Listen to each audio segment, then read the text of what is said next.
Hello dear students, class 9th biology का बेटा आज हम सेकंड चैप्टर कराएंगे जिसका नाम है ऊतक। तो आज हम इस चैप्टर में सिर्फ ऊतक के बारे में पढ़ेंगे और ऊतक के भाग कौन कौन से होते हैं उसके बारे में पढ़ेंगे। तो स्टार्ट करते हैं बेटा। ऊतक, देखिए ऊतक क्या होता है? कोशिकाओं का वह समूह जिसका कार्य व उत्पत्ति समान होती है। क्या? कोशिकाओं का वह समूह जिसका कार्य व उत्पत्ति समान होती है ऊतक कहलाता है। क्या कहलाता है? ऊतक। तो ऊतक बेटा यानी कि जो जीव हो या पादप हो उनका शरीर जो होता है कोशिकाओं से मिलकर बना होता है। तो उन कोशिकाओं के समूह को हम कहते हैं ऊतक। स्पष्ट हो गया? अब बात आती है ऊतक के प्रकार के बारे में। तो बेटा ऊतक के दो प्रकार होते हैं। कितने? दो प्रकार होते हैं। तो ऊतक के दो प्रकार कौन कौन से होते हैं तो देखेंगे। पहला होता है पादप ऊतक और दूसरा होता है जंतु ऊतक। पादप ऊतक का मतलब है यानी कि पौधों में पाए जाने वाला ऊतक, और जंतु ऊतक यानी कि जीव जंतुओं में पाए जाने वाला ऊतक। ठीक है। अब इसमें हम बात करेंगे आज पादप ऊतक के बारे में।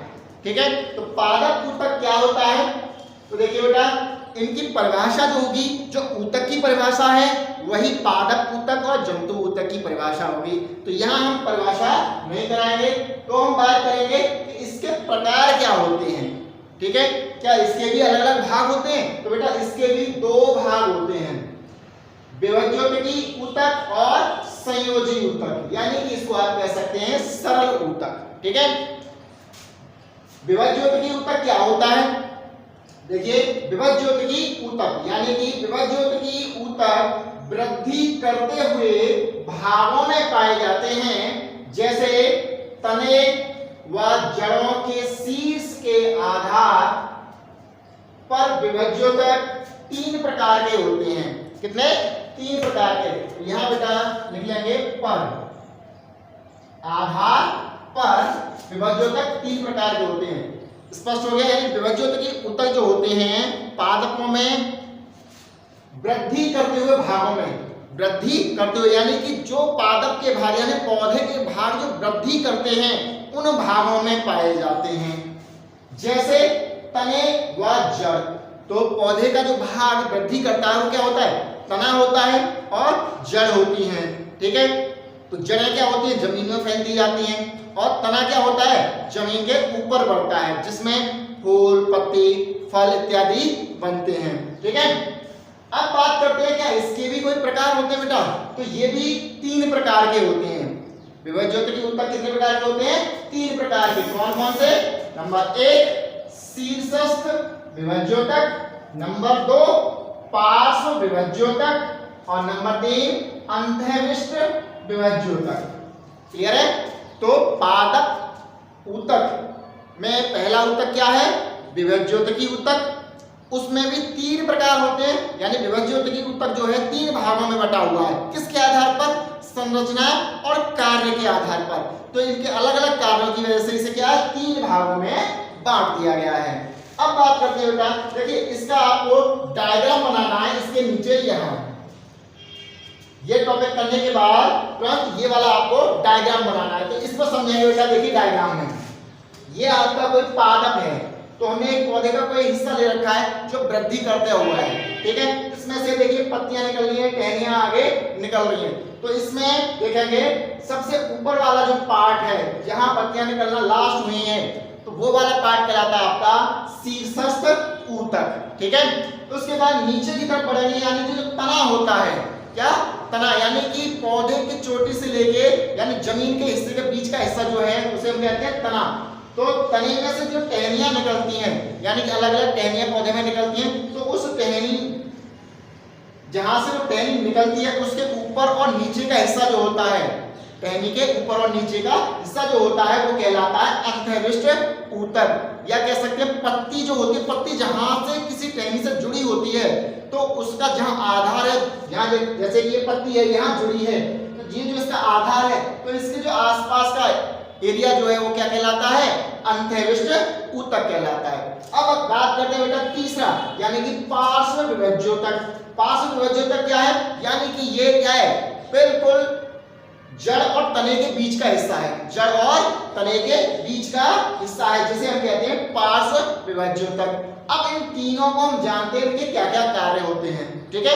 तो देखते हैं, सबसे पहला बेटा शीर्षस्थ विभज्योतक, ठीक है।